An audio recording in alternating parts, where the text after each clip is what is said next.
আসসালামু আলাইকুম রহমতুল্লাহ। আমি এএসএম রেদওয়ান হায়দার বলছি। আমি রিসেন্টলি স্নাতক কমপ্লিট করেছি ইসলামিক ইউনিভার্সিটি অফ টেকনোলজি থেকে from the department mechanical engineering. বর্তমানে আমি পিএইচডির জন্য ইউনিভার্সিটি অফ ম্যারিল্যান্ডে যাচ্ছি, ইউনাইটেড স্টেটস অফ আমেরিকাতে। আমার হোম টাউন হয়েছে বরিশালের বাকেরগঞ্জ উপজেলায় গারোড়ি ইউনিয়নে দেউলি গ্রামে। আমার বাবার নাম হচ্ছে এএসএম জুলফিকার হায়দার, আর মার নাম হচ্ছে গুলশান রোজি, আর আমার দাদার নাম হচ্ছে কাঞ্চন আলী শিকদার। আমার স্কুল ছিল স্কলাস্টিকা মিরপুর। আমি স্নাতক কমপ্লিট করেছি Islamic university of technology Gazipur থেকে এবং মাস্টার্স করেছি বাংলাদেশ ইউনিভার্সিটি ইঞ্জিনিয়ারিং টেকনোলজি থেকে।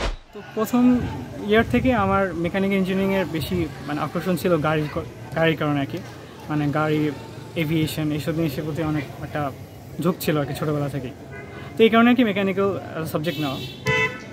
কিন্তু বাংলাদেশের প্রেক্ষাপটে যেটা আমার মেকানিক্যাল ইঞ্জিনিয়ারিংয়ে ঢোকার পর যেটা দেখা হলো, মেকানিক্যাল ইঞ্জিনিয়ারিং অনেক একটা এক্সপেন্সিভ সাবজেক্ট। এখানে বাংলাদেশে বোয়িংয়ের মতন বড় কোম্পানি বা এরকম ফোর্ডের মতো বড় কোম্পানি তারা সচরাচর এখানে আসে না, এবং কি তাদের কোনো রকম ম্যানুফ্যাকচারিং বা কোনো কাজ হয় না। তো আমি মেকানিক্যাল ইঞ্জিনিয়ারিংয়ের আমি কীভাবে বাংলাদেশকে সামনে দিয়ে আগায় নিতে পারি বা এখানে আমি কীভাবে কন্ট্রিবিউশন করতে পারি, এটার জন্য আমার বিভিন্ন স্যারদের সাথে রিসার্চে ইনভলভমেন্ট হলাম। তো বিভিন্ন রকম কাজ করেছি, বায়োফুয়েল নিয়ে, তারপর বিভিন্ন রকম মিনি চ্যানেল নিয়ে। তো এগুলো ধরেন আমার কাজগুলো ছিল সিমুলেশন বেসড। তো এই কাজগুলো করার সময় আমার আলহামদুলিল্লাহ অনেকগুলো পাবলিকেশন হয়েছে আর কি। তো হওয়ার সাথে সাথে অনেক মোটিভেশন পেয়েছি স্যারদের কাছ থেকে, যেটার কারণে আমি বুঝতে পারলাম যে একাডেমির কাজটা অনেক দীর্ঘমেয়াদী, অনেক সময় দিতে হয়। আর আমাদের বাংলাদেশের জন্য যে কাজগুলো করতে হবে সেগুলোর জন্য স্কোপ অনেক ছোট, বাট লেগে থাকতে হবে। তো এই কারণে আমার হায়ার স্টাডিজে যাওয়ার জন্য একটা আমার মোটিভেশন জেগেছে, যেটা আমি যদি যেতে পারি সেই দেশের টেকনোলজি, সেই দেশের শিক্ষা নিয়ে এসে আমাদের দেশে ইমপ্লিমেন্টেশন করতে পারবো। আর এটার প্রিপারেশন মূলত ছিল হয়তো রিসার্চ করা, পাবলিকেশন করা। মূলত আমি যখন অ্যাপ্লাই করেছিলাম প্রফেসরদের কাছে, তো তারা আমার রিসার্চ নিয়ে বেশি কোয়েশ্চেন করেছিল। আমরা হয়তো নর্মালি জানি যে আইএলস, জিআরই বা ধরেন টোফেল এগুলোর উপর অনেক এমফাসিস থাকে, এটা একটা part of the application process. But আমার মেইন অবজেক্টিভ ছিল বা মেইন পিচ পয়েন্ট ছিল, যেটার কারণে আমি বিভিন্ন ইউনিভার্সিটি চান্স পেয়েছি, এটার কারণে ছিল আমার রিসার্চের পোর্টফোলিও। সো রিসার্চ পোর্টফোলিওটা যত আমি হেভি বানিয়ে পেরেছি, অতই আমার চান্সেস বেড়েছে। প্রজেক্টের যে কাজটা থাকবে, এই প্রজেক্টের কাজটা জাপানিজ একটা কোম্পানি নাইরু, তাদের সাথে আমরা একটা কোলাবোরেশনে কাজ করব, যেখানে আমরা বিভিন্ন রকমের সেল ইউজ করে স্মেল ডিটেক্ট করবো আর কি। সো মূলত আমার থিসিস টপিক হবে gas based portable devices for odorant detection.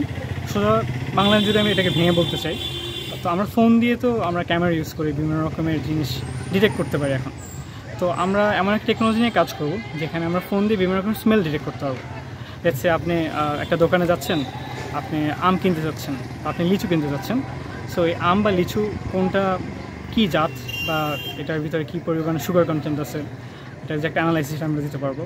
Plus in fact আমাদের যে টেকনোলজি, এটা কাজটা বিভিন্ন রকমের এয়ারপোর্টের সিকিউরিটি হিসেবে কাজ করা হবে, যেখানে যদি কোনো নার্কোটিক্স বা ড্রাগ ট্রাফিকিং হয়, তো ওইটা আমরা বিভিন্ন সিম্পলি একটা ফোন দিয়ে ডিটেক্ট করতে পারবো আর কি। সো পোর্টেবল ডিভাইসটা দেখতে হতে হবে যেটা অনেক ছোটো হবে, বাট এটার কমপ্লেক্স মেকানিজমের জন্য 4 থেকে 5 বছর আমার সময় দিতে হবে ডেভেলপমেন্টের পিছনে। বেসিক্যালি আমার যে ফান্ডিং প্রসেসটা, এটা ফান্ডিং হবে এনএসএফ থেকে। এটা আমেরিকান একটা ইনস্টিটিউশন, যেখানে ওরা প্রতি বছরই বিভিন্ন সায়েন্স অ্যান্ড টেকনোলজি রিলেটেড প্রজেক্টে তারা ফান্ডিং করে থাকে। সো আলহামদুলিল্লাহ আমার যে পিএইচডি জার্নিটা পুরোটাই টিউশন রিমিশন থাকবে ইউনিভার্সিটি থেকে, আর পাশাপাশি আমার যে স্ট্রাইপেন্ডটা ওইটা এনএসএফ থেকে আসবে আর কি। ইনশাল্লাহ আমার ইচ্ছা আছে বাংলাদেশে ব্যাক করার। বাংলাদেশে ব্যাক করে অবশ্যই একাডেমিতে জয়েন করব। বাংলাদেশের প্রেক্ষাপটে আসলে রিসার্চের ডোমেনটা খুবই ন্যারো। আমাদের দেশে এরকম ইন্টেল বা অ্যাপেলের মতন বড় কোম্পানি নেই যেখানে আমরা রিসার্চ ডেভেলপমেন্ট কোনো প্রজেক্ট হিসেবে কাজ করতে পারবো। সো ইভেনচুয়ালি ছোটোখাটো আমাদের যেসব রিসার্চ ডোমেনে যে কাজ হয়, ম্যাক্সিমামই বুয়েট, আইইউটি বা অস্ট বা এমআইএসটি এইসব ইঞ্জিনিয়ারিং ইউনিভার্সিটি হয়ে থাকে। সো আমার ইচ্ছা আছে যে বাংলাদেশে ব্যাক করে এসব বড় বড় অর্গানাইজেশনের সাথে পাবলিক প্রাইভেট বিভিন্ন রকমের প্রজেক্ট ইনভলভমেন্ট থাকবো, প্লাস একাডেমির সময় দেবো ইনশাল্লাহ। ছোটোবেলা থেকে আমি ইংলিশ মিডিয়ামে পড়েছি, এটার নাম হচ্ছে স্কলাস্টিকা। আমাদের প্রথম ক্যাম্পাস ছিল গুলশানে, দেন আমি মিরপুর ক্যাম্পাসে শিফট করি। সো আমার এডুকেশন জার্নি ছিল সবসময় আমরা সিনিয়র ছিলাম আর কি। সো স্কলাস্টিকা মিরপুরে আমরা ফার্স্ট ব্যাচ। তো আমার কোনো সময় এভাবে সিনিয়র ছিল না আর কি, আমরা সবসময় লিডিং ব্যাচ ছিলাম। তো ছোটোবেলায় আমাদের টিচার আমাদেরকে বলতেন যে আমাদের রোল মডেল হতে হবে আর কি।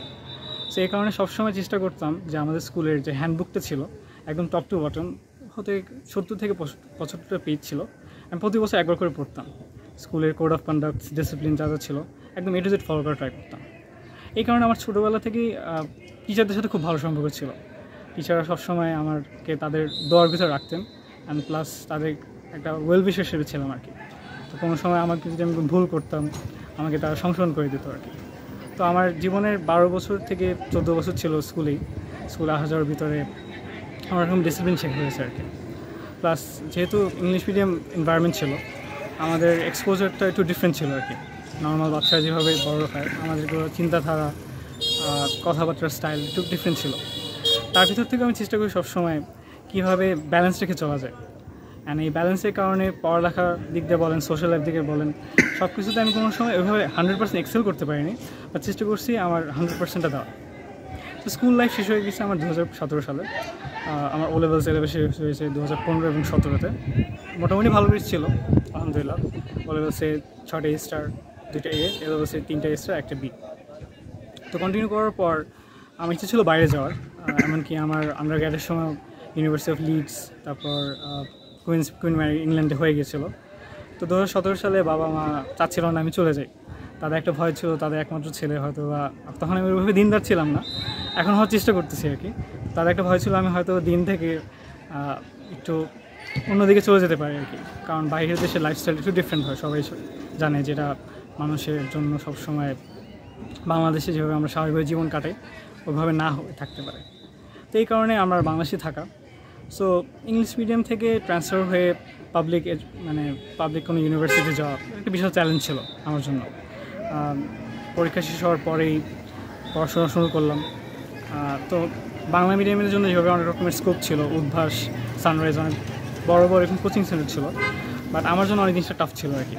আমরা প্রায় 12 থেকে 14 বছর সব কিছু ইংলিশে পড়েছি, হুট করে সব কিছু আবার বাংলায় পড়া একটা আমার জন্য বড় চ্যালেঞ্জ ছিল। তো আমার স্কুলেই এখন স্যার ছিলেন জায়েদ স্যার, সে আমাকে এরকম পার্সোনালি সময় দিয়ে স্যার আমাকে অনেক হেল্প করেছেন আর কি। তো ইংলিশে একটা বিশাল বড় চ্যালেঞ্জ ছিল, আমাদের ম্যাথের সিলেবাস যদিও অনেক ব্রড ছিল বাট অনেক লিমিটেড। আর আমাদের একটা বিশাল বড় চ্যালেঞ্জ ছিল আমার সবসময় ফর্মুলা বুক সেটা আমার দেওয়া থাকতো আর কি। তো এই কারণে আমরা কোনো ফর্মুলা মুখস্থ করতাম না। আমার ঠিক মনে আছে যে 2017 সালে আমার প্রায় 200 থেকে 250 মতো ফর্মুলা, এগুলো আমার একদম হাতে বের করে সবগুলো নিজে নোট করতে হয়েছিল, যাতে আমি বুয়েট, ডিইউ, আইআইটি সব জায়গায় পরীক্ষা দিতে পারি। তো প্রথম ফেজে কোনো ইউনিভার্সিটিতে ভালো মতো আসে না আর কি, শেষমেশ আইআইটিতে হলো। সো আমার একটা ভেতরে একটা ক্ষোভ ছিল যে প্রথমে বুয়েটে বা ডিইউতে হয় না, বাবা মার অনেক এক্সপেকটেশন ছিল। বাট আমি মনে করি আমার জন্য আইআইটির এক্সপিরিয়েন্সটা অন্যরকম ছিল আর কি, যে ইংলিশ মিডিয়াম থেকে আসলে একটা ডিফারেন্ট এনভায়রনমেন্টে যাওয়া, কোপ আপ করা খুব টাফ। বাট আইআইটি আমার জন্য অনেক ফ্রেন্ডলি ছিল আর কি, কারণ ওখানে অনেক ইন্টারন্যাশনাল স্টুডেন্ট ছিল, তার পাশাপাশি ওখানে টিচাররাও অনেক হাইলি কোয়ালিফাইড, তাদের ডিসিপ্লিন মোটামুটি স্কলাস্টিকের মতনই ছিল আর কি। তো আলহামদুলিল্লাহ 4 বছর মেকানিক্যাল ইঞ্জিনিয়ারিং শেষ করার পর অনেক রকমের জিনিসপত্র শেখা হয়েছে, বাট এর পাশাপাশি দিনের লাইনেও একটু আলহামদুলিল্লাহ আমার অনেক টাচ আসছে আর কি। তো ওইটা কন্টিনিউ করার পর আমি শেষ করে বুয়েটে মাস্টার্সের জন্য ভর্তি হলাম। সেখান থেকে মাস্টার্স অলমোস্ট মোটামুটি কমপ্লিট, বাট মাস্টার্স শেষ হওয়ার আগে আমার পিএইচডি অফার আসছে ইউনিভার্সিটি অফ মেরিল্যান্ড থেকে। তা এখন হোপফুলি চলে যাবো আর কি এই জুলাইতে। আমাদের স্কলাস্টিকা যেটা ছিল আর কি, আমাদের অনেক মাল্টি ডাইমেনশনাল অপরচুনিটি ছিল, যেটা আলহামদুলিল্লাহ অনেক স্কুলেই সম্ভব সুযোগ দেওয়া হয়ে থাকে না, ওরকম স্কোপও থাকে না। সো আলহামদুলিল্লাহ স্কুলে মোটামুটি ডিবেটিংয়ের সাথে ইনভলভমেন্ট ছিল ক্লাস 7-8 থেকে। বিভিন্ন স্কুলে গিয়েছি ডিবেটিং কম্পিটিশনে, আলহামদুলিল্লাহ অনেকগুলো অ্যাওয়ার্ডও আসছে। স্কুলের শেষের দিক থেকে এলেভেলসের সময় মডার্ন ইউনাইটেড নেশনস অনেক ইনভলভমেন্ট ছিল আর কি। আমাদের স্কুলের ফার্স্ট মডার্ন ইউনাইটেড ক্লাবও আমরা ফাউন্ডিং মেম্বার ছিলাম। আমরা কয়েকটা এমএন প্রোগ্রাম অর্গানাইজ করেছি। প্লাস স্কুল থেকেও আমাদেরকে এরকম সিঙ্গাপুর, ইন্ডিয়ার মতন বিভিন্ন কান্ট্রিতে এরকম এমএন কনফারেন্সে পাঠানো হয়েছিল আর কি। সো ওইখানে বিভিন্ন ইউনিভার্সিটি বা স্কুলে যাওয়ার পর অনেক রকমের মানুষের সাথে এক্সপোজার হওয়ার পর অনেক কিছু শিখতে পেরেছি। তো ওগুলোর চেষ্টা করেছি বাংলাদেশে নিয়ে এসে ইমপ্লিমেন্ট করার। তো পাশাপাশি অনেক ইভেন্টস বা বিভিন্ন রকমের প্রোগ্রাম বা স্পোর্টস ইভেন্টসে এরকম ইনভলভমেন্ট ছিলাম। তো আমি আমার চাচার কথা বলবো, ছোটোবেলা থেকে আমার চাচা অনেক বিভিন্ন রকমের স্পোর্টস বলেন বা বাচ্চাদের সাথে বিভিন্ন রকমের ইনভলভমেন্টে ছিলেন।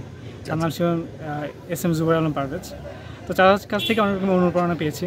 যে কীভাবে মানুষকে নিয়ে কাজ করতে হবে, কীভাবে মানুষকে মানে সুন্দর এনভায়রনমেন্ট বা সুন্দর ইভেন্ট গিফট দেওয়া যায়। তো আমি হয়তো বা ওইভাবে তার মতন বড় কোনো ইভেন্ট করতে পারিনি, ছোটোখাটো স্কুলের বা ইউনিভার্সিটির কিছু ইভেন্ট করতে পারছি, বাট আমার লিডারশিপ স্কিলস বলেন বা অর্গানাইজেশন স্কিলস অনেক ডেভেলপ করতে হেল্প করছে আর কি। ওয়েল, এটা একটা অনগোয়িং প্রসেস। ছোটোবেলা থেকে আমার দাদিকে দেখতাম, তিনি অনেক নামাজি ছিলেন। তো আমাদের বাসায় একটা কাঠের ফ্রেমের মতন ছিল যেখানে দাদি সবসময় নামাজ পড়তেন। তো তাকে দেখেই মূলত অনুপ্রেরণা।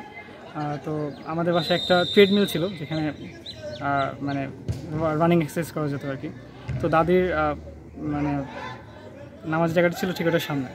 তো দাদি ওখানে নামাজ পড়তেন, দাদির পিছন থেকে এভাবে নামাজ শুরু করা আর কি। তো আল্লাহর রহমতে ছোটোবেলা থেকে এখন পর্যন্ত নামাজটা এভাবে ধরতে পেরেছি যেভাবে কোনো রকমের গ্যাপ ছিল না। বাট এখন আমি মনে করি যে শুধু নামাজ, রোজা, হজ এটাই তো একটা ইসলামের পার্ট না, আরও তো অনেক ব্যাপার আছে যেখানে আমাদের রিলিজিয়াস মানে অনেক মানে নলেজ, এলম যেগুলো অর্জন করতে হবে। সেইটার মতো মোটিভেশনটা ইউনিভার্সিটি যাওয়ার পর অপরচুনিটি পেয়েছি, যেখানে ইউনিভার্সিটি যাওয়ার পর তাবলিগ, তারপর আমাদের একটা সোসাইটি ছিল ইসলামিক নলেজ সিকার সোসাইটি। ওখানে অনেক সিনিয়র্স ছিলেন, অনেক স্যাররা ছিলেন যারা আমাদের পিছনে অনেক সময় দিয়েছেন আর কি। তো মূলত আইআইটিতে এডুকেশনের পাশাপাশি ম্যাক্সিমাম পোর্শন অফ টাইম মানে মসজিদে আমাদের দেওয়া হয়েছিল আর কি, যেখানে আমাদের ইমাম স্যার, তারপর আমাদের অনেক রকম ইন্টারন্যাশনাল স্টুডেন্টস ছিল, ইয়েমেন থেকে, সৌদি আরব থেকে, ইনফ্যাক্ট সিরিয়া থেকে বা আরও বিভিন্ন রকমের মুসলিম কান্ট্রি থেকে।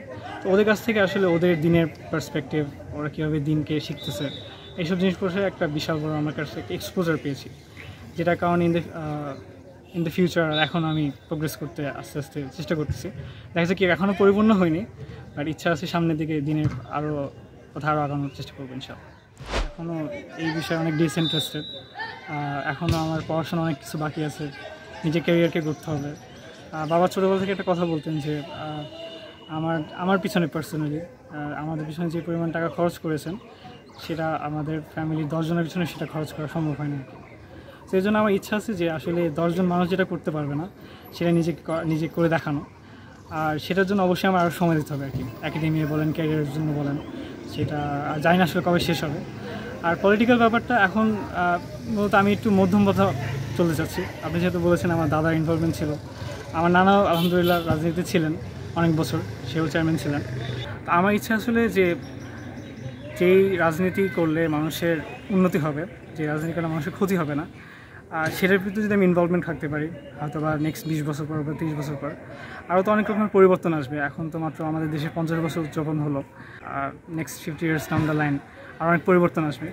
তখন যদি এরকম চাহিদা থাকে যে আমার মতো লোক এসে মানুষের উন্নয়নের কাজ সে হেল্প করতে পারবে, তাহলে অবশ্যই চিন্তা করবো। আর বর্তমানে আমি এখন নিজেকে নিয়ে ভাবছি আর কি।